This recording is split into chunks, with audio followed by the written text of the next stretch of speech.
Welcome to Pastor's Chat today. Well, today we're going to finish Joshua chapter 3. For the last several days, we've been talking about the word of faith. The word of faith.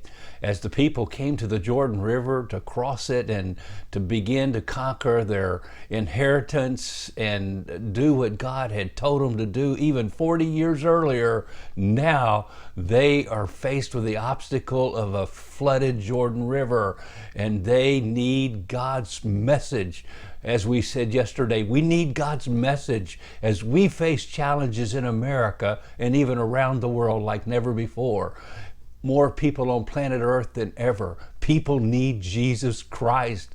The world is broken. People are broken. Families are broken.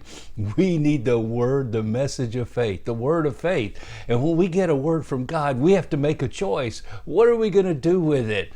Well, here we're going to finish the chapter beginning in verse 14 as the people of Israel step out by faith to cross the Jordan River. And so it was when the people set out from their camp to cross over Jordan, with the priest bearing the Ark of the Covenant before the people. And as those who bore the Ark came to the Jordan, and the feet of the priest who bore the Ark dipped in the edge of the water, for the Jordan overflows all its banks during the time of harvest.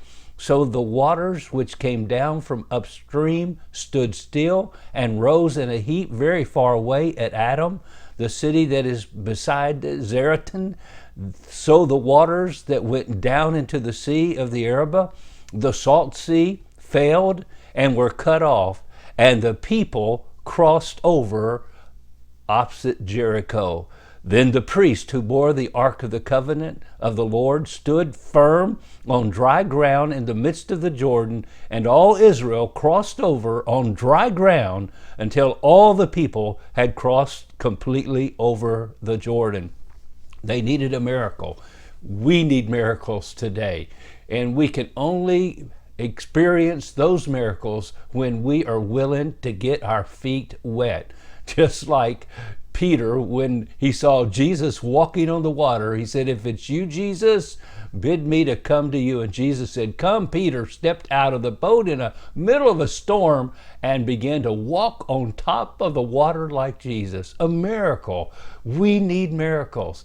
I believe today maybe God's speaking to you to step out by faith, to take that Sunday school class, to be a person who would maybe go to Bible college and say, "I'll be a missionary," and go tell people who have never ever heard about Jesus somewheres in the world.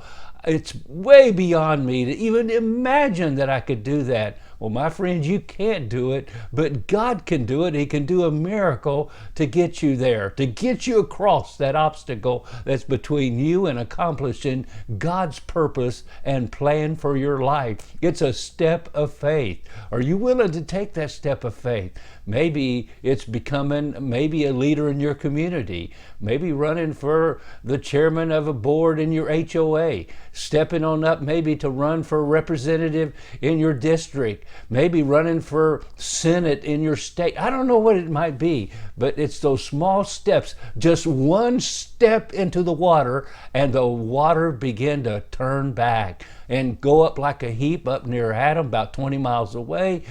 Probably the waters, as they went down and were dry, the people, 2 to 3 million of them, walk across on dry land, and the priests stand in the middle of the Jordan River, the dry ground in the middle, so all the people can see them. They had to stay away from getting too close to the Ark of the Covenant. Reverence for God, eyes on the Ark.